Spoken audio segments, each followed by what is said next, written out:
guys, I'm going to hold you just for a second because I know we're probably going to run fairly long. I've already pre-warned them that we're likely to overrun. But we haven't had anybody from the audience who wants to ask a question. We've got some volunteers. First. You keep mentioning the term hub. How is that any different from the existing virtual clubs? I read Essex Ham, and I see that as a connectivity to existing clubs. Forgive me if I've got it wrong, but that's how I see it.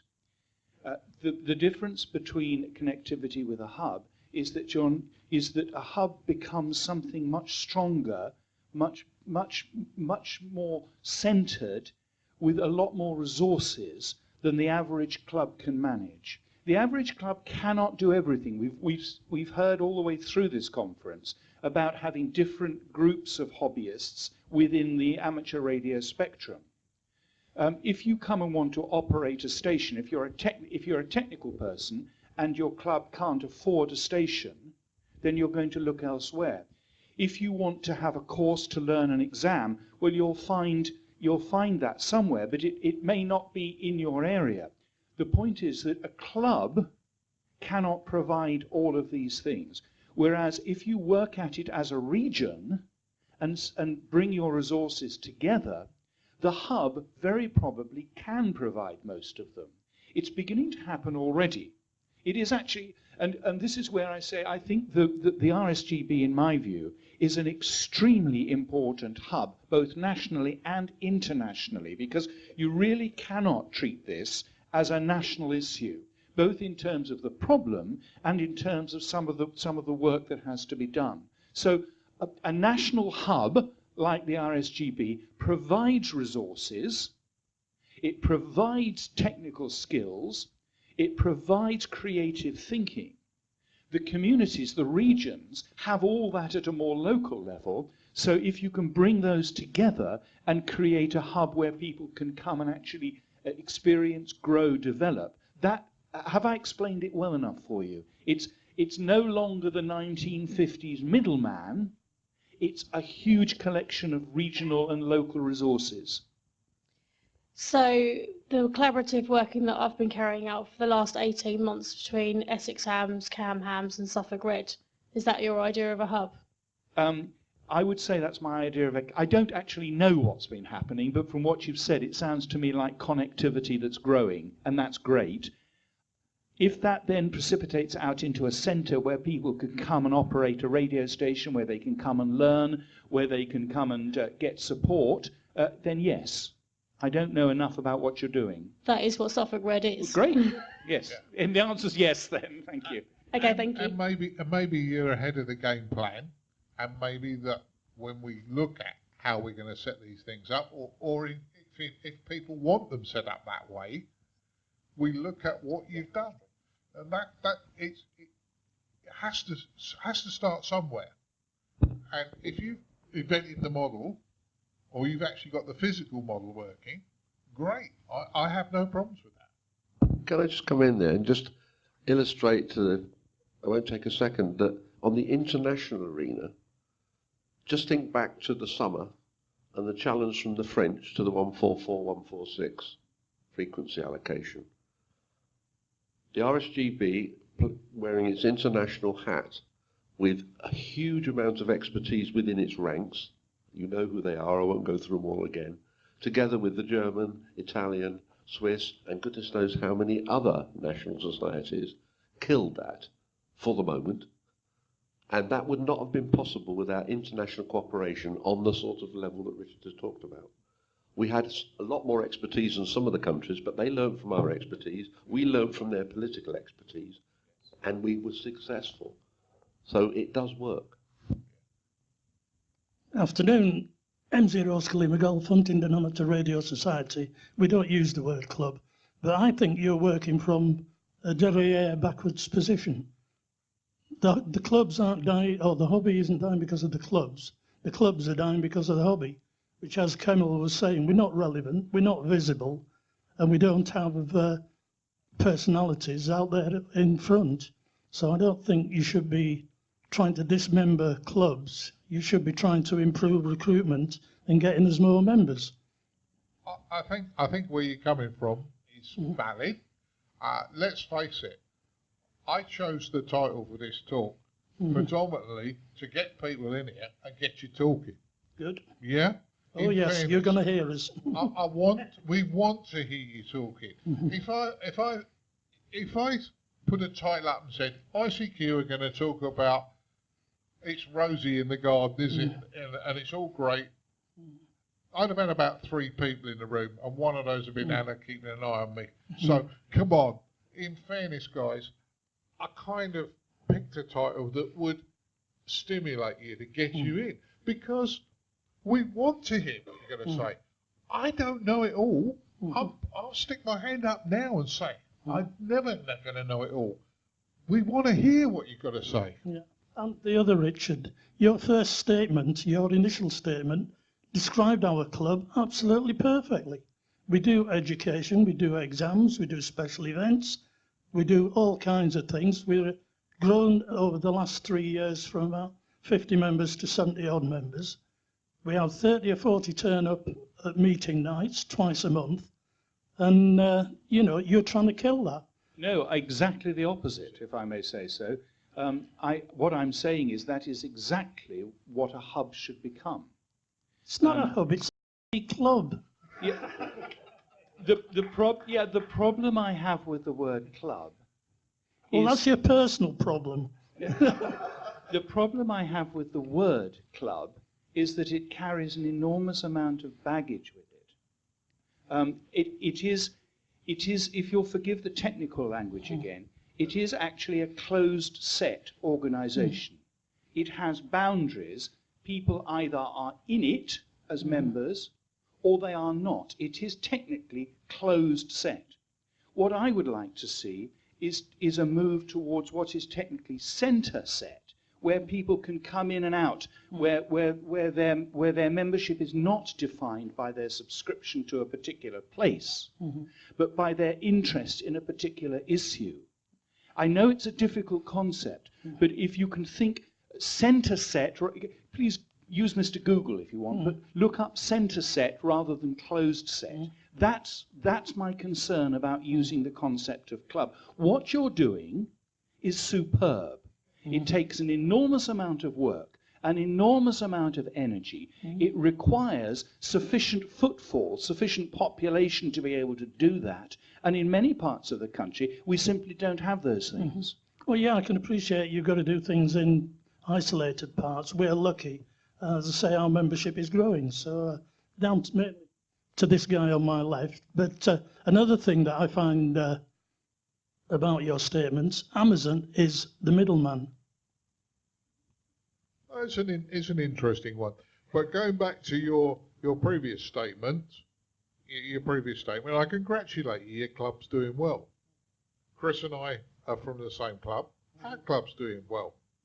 If you were just down the road from us and we joined forces, we'd have an even better opportunity to service the amateur market and to improve our membership knowledge, more activities and things like that. And I think that's where the hub part is coming in.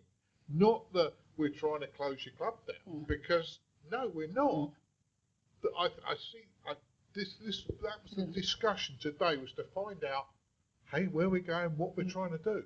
And yeah, we're close to Camshams, Cedark, Bedford and Peterborough.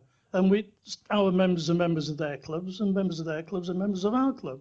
So everything, what goes round comes round, and everybody goes everywhere. So it's, you know, it works well. But there's the individual clubs attract individual people. Fix it. If it ain't broke, don't fix it. We've got no intention. There's an awful of lot of clubs in this area that are broke. Yeah. A huge amount. Well, this is why we don't want the RSGB laying down the law and disintegrating clubs. yeah, Don't but- look amazed. You said it was a good idea to look into these hubs and what have you. Yeah, I do agree that it's a good idea. That doesn't mean to say that the RSGB has no power to lay down the law on anything. It does the will of its members, or it tries to.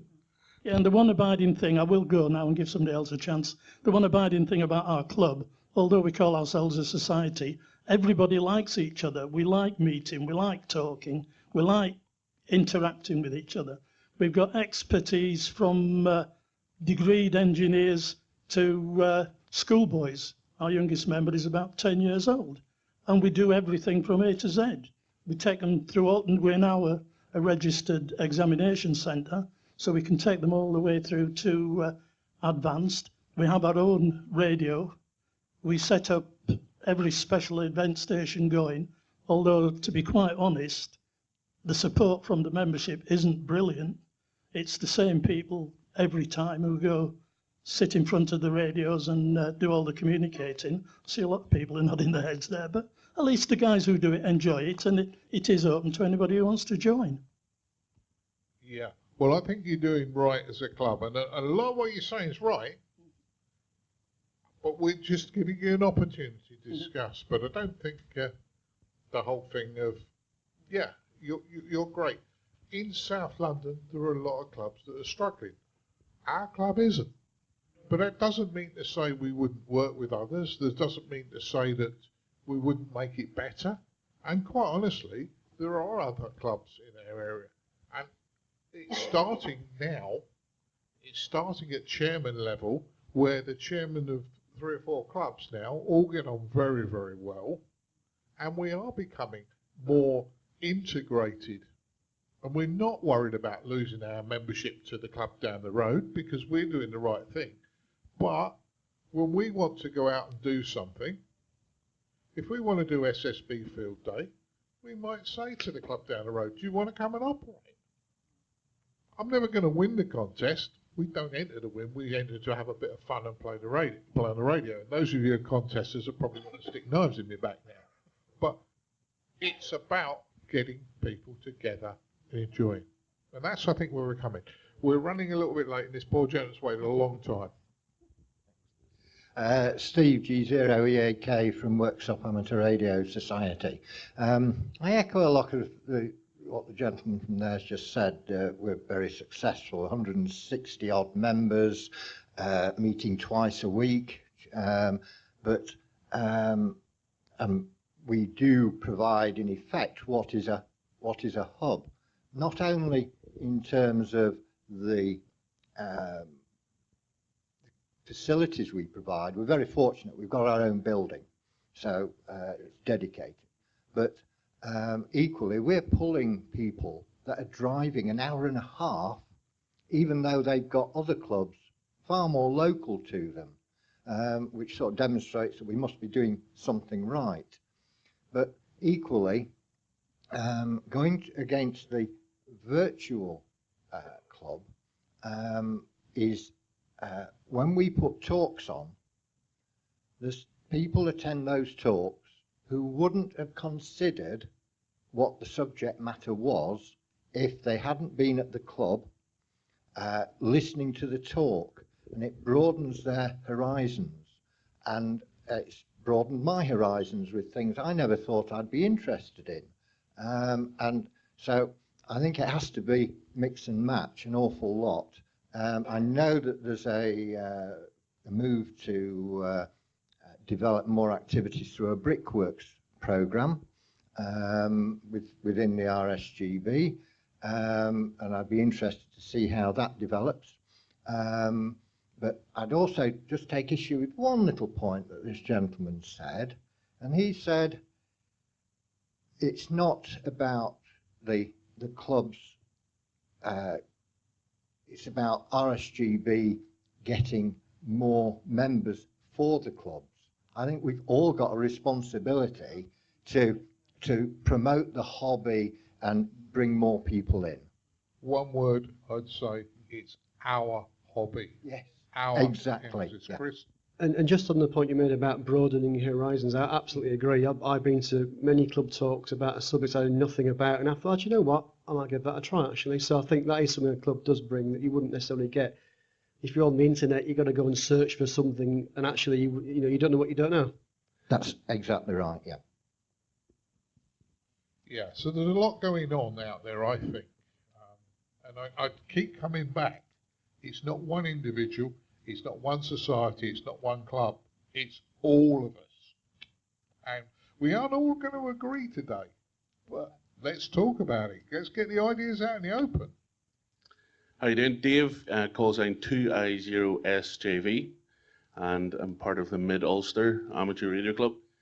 And I must say, what we have found, we're one of the larger clubs in Region 8, with 60 plus members, that we have a saying in Region 8, we're just one club that meets in different locations across our region, and that comes down from our regional rep as well. So if other clubs are doing different events, you would be posting it out to us. We have a regional newsletter that other clubs in our country doing events. We go to other club meetings because we want to support other clubs and other members.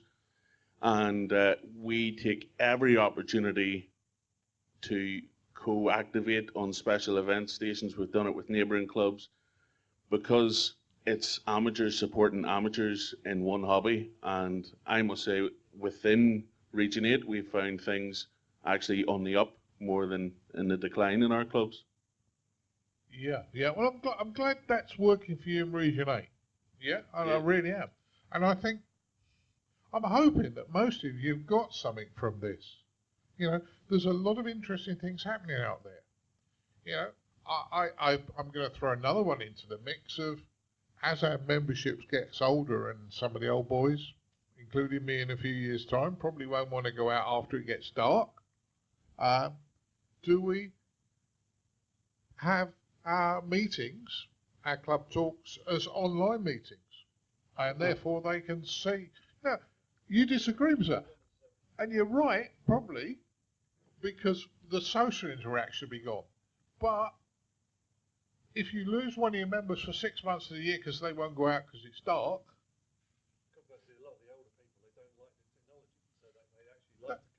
well, can I just make another comment on that?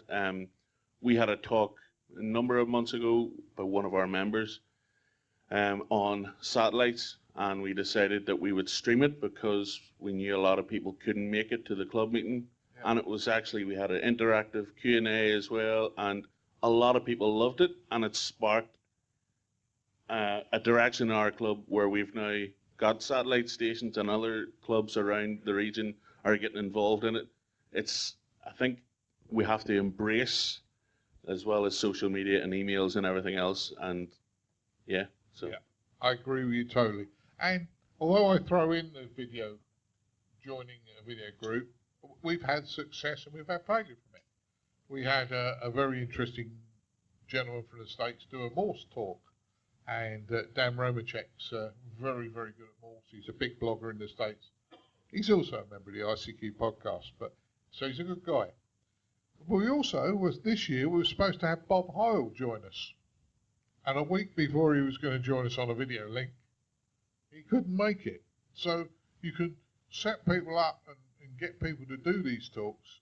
If it's a video link, they're fairly and they live a long way away, they might actually blow you out. So I think you're describing where you had members down remotely viewing your talk. Yeah, so that's kind of the opposite. We've done the opposite way around. We've had people doing talks for members remotely, so somebody sat, in this case, in the States for our club.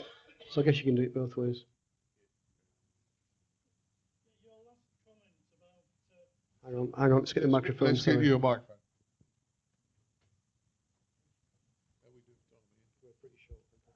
Yeah, just a quick one. Your last comment about people not wanting to go out. We already have that problem. I'm a designated chauffeur to my next door neighbour. But apart from that, we're trying to get the kids off the computers and their Xboxes, and you're suggesting we go back and sit on the computers. No, there's a vote for both. In fairness, the biggest problem today is with the children is we're not getting to them to be able to show them what we do. If you sit in front of a youngster and you show them something we do, they soak it up like a sponge. The biggest problem now is that parents wrap their children in cotton wool, and there were bad people around when I was growing up. There were bad people when all of us were growing up. The problem today is if you have a bad person in your village that does something a bit naughty, the parents know about it within a half a second of it happening, and it's all over social media. So things happen a lot quicker. Children are isolated. Now, in fairness, we're protecting them too young. I don't necessarily think it's a bad thing, but you and I can't show somebody something that will excite them. Sorry, there's lots of people now put their hands up. The young man, let's go to the young gentleman over there and then to the young gentleman. Hi, Chris G7DDN. I'm a member of Wythall Radio Club, a very successful club in Birmingham with about 80 members. I'd just like to say that what I'm hearing from the panel is one of the most exciting things I've heard at the convention, and I've been coming for about 8 years now. And I think one of the problems we have in society in general is that social structures are different. So whereas in the 50s, as Richard referred to them, we might have a radio club with a sort of top-down structure, chairman, secretary, treasurer, committee, and you have the usual problem of who wants to stand for chairman, who's going to be on the committee, who's going to do this. What we have now is a movement that's bottom-up. People actually decide what they want to do, and they say, this is what we're going to do. And the committee and the chair play very little role in it at all. Now, we see this in other ways in our village. We have a village community group. It's got over 10,000 members on Facebook. People just throw things in. Can you recommend me someone who can fit some flooring? Can you do this? Does anyone know anything about this? We saw this in the village the other day. Watch out, there's some people around or whatever. Do you think we would actually be able to start a club and get people to come along to it? It just wouldn't work, because the whole structure of it is different because of social media. And I totally get what Richard's saying about it being bottom up. And if we apply that to our radio clubs, what we actually have is people dipping in and out of radio clubs. And we see this in our own club. We have people who come along to find something out about something, then they disappear again. And some of the folk are going, but they haven't joined up, they haven't become members. And it's missing the point.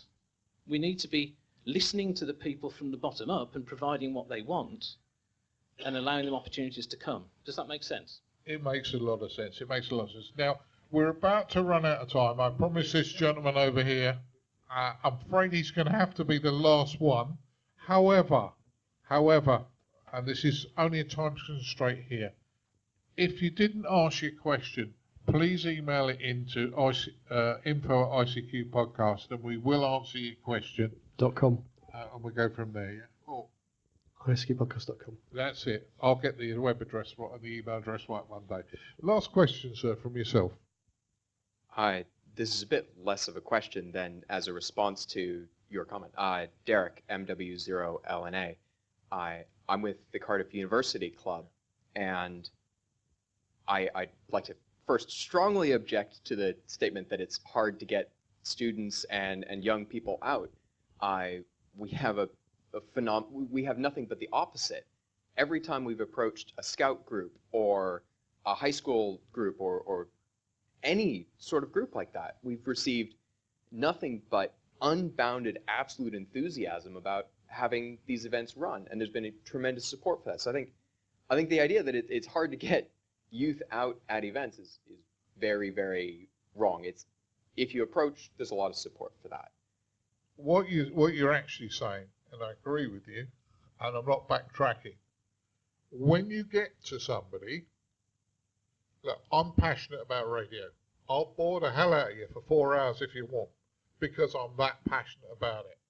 When you get to somebody and you can show them and you're passionate about your hobby, that is when you will get lots of people involved.